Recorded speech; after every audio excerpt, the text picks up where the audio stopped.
The starship Valora drifted silently in the cold void of space, its sleek silver hull reflecting the faint light of a distant sun. Aboard the vessel, Commander Kale stood at the helm, his sharp eyes scanning the holographic display before him. The mission was simple: catalog and analyze the third planet of the Sol system, a small blue orb teeming with life. To the Valorans, Earth was an anomaly, a world seemingly insignificant, yet brimming with potential. Kale turned to his science officer, Lyra, who was hunched over her console, analyzing streams of data flowing from the ship's sensors. Her pale green skin shimmered faintly under the soft glow of the control panel lights. "What have we learned so far?" Kale asked, his voice calm but laced with curiosity. Lyra looked up, her large almond-shaped eyes narrowing as she processed the question. "The species known as humans appear primitive," she replied. "Their technology is rudimentary compared to ours. Their weapons are crude, their infrastructure inefficient. Based on initial scans, they pose no threat." Kale nodded thoughtfully. "Primitive but fascinating," he said. "A species that has managed to survive despite their own self-destructive tendencies. Still, we must proceed with caution. Begin atmospheric analysis immediately." As the crew worked, the Valora extended its long-range probes toward Earth's atmosphere. Invisible tendrils of energy snaked through the air, collecting samples and transmitting data back to the ship. For hours, the process continued uninterrupted. Then something unexpected happened. Back in the lab, Lyra's console emitted a sharp beep. She frowned, leaning closer to inspect the readings. "Commander," she called out, her tone unusually tense. "There's something unusual about their air." Kale strode over quickly. "Explain," he demanded. "The composition is unlike anything we've encountered," Lyra replied. "Oxygen levels are abnormally high for such a young planet, but more concerning are trace elements scattered throughout the atmosphere. Compounds we haven't seen outside of advanced industrial processes." Kale crossed his arms, his expression unreadable. "Could it be natural?" "Unlikely," Lyra said. "These compounds suggest deliberate manipulation. And if I'm reading this correctly," she paused, her fingers flying across the interface, "they're highly reactive, potentially volatile." A heavy silence fell over the room. The implications were clear. If these compounds were indeed man-made, then humanity wasn't as harmless as they'd assumed. In fact, they might be sitting on a powder keg waiting to explode. On Earth, oblivious to the alien observation above, a young engineer named Alex was working late in a cramped laboratory. His project, a prototype device designed to scrub pollutants from urban air, had consumed months of his life. He wiped sweat from his brow and stared at the glowing monitor displaying his latest test results. "It's stable," he muttered to himself, relief washing over him, finally. Alex had spent years studying the effects of industrial emissions on the environment. What most people dismissed as smog or haze, he saw as a ticking time bomb. The chemicals filling Earth's skies weren't just byproducts of progress.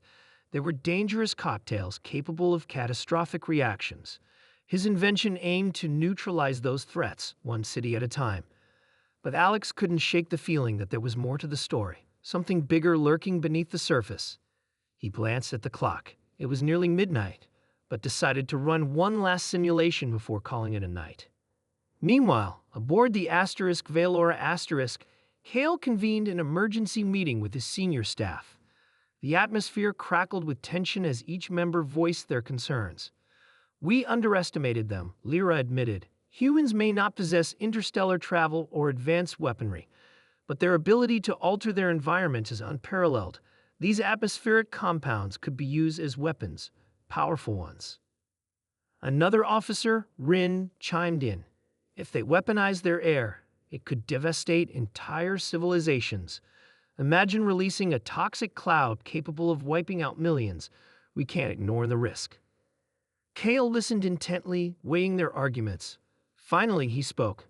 "We came here seeking knowledge, not conflict. But we cannot leave without understanding the full extent of their capabilities. Prepare a reconnaissance drone. We'll gather more information before making any decisions." The next day, Alex arrived at the lab early, fueled by coffee and determination.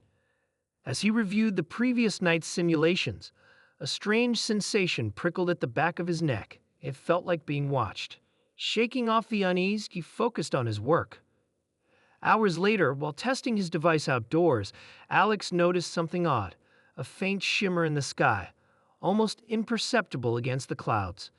At first, he thought it was a trick of the light, but as he squinted, the shimmer resolved into a metallic object hovering silently overhead. "What the?" Alex whispered, dropping his tools. His heart raced as the object descended, revealing itself to be some kind of probe. Its surface gleamed with an otherworldly sheen, and its movements were eerily precise. Before Alex could react, the probe emitted a low hum and fired a beam of light directly at him. Instinctively, he raised his hands to shield his face, but instead of pain, he felt a strange warmth spreading through his body. Images flooded his mind, towering cities floating among the stars, beings with elongated limbs and luminous eyes, and a message written in symbols he somehow understood. "They know," Alex realized aloud, staggering backward. "They know what we've done to our planet." Back on the Valora*, Hale watched the footage transmitted by the drone. The human, the one called Alex, had reacted predictably to their presence.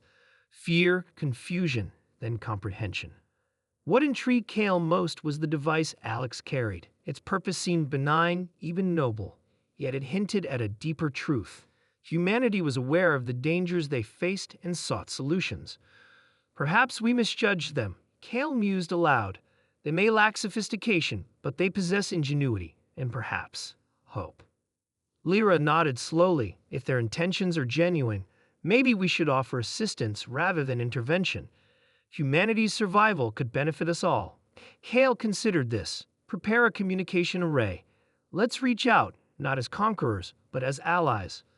That evening, Alex sat alone in his lab, staring at the now dormant probe. He didn't fully understand what had transpired, but one thing was clear. Humanity wasn't alone. The responsibility weighed heavily on his shoulders. Whatever came next, he knew he had to act, not just for himself, but for the future of his species. As dawn broke over the horizon, Alex powered up his device once more. This time, however, he programmed it to send a signal, a message encoded in the very air they breathed. A plea for understanding, for partnership. And somewhere above, aboard the Valora*, Kale received the transmission. The screen displayed a single phrase translated into their language. "Together we can heal." Kale smiled faintly. Perhaps coexistence was possible after all.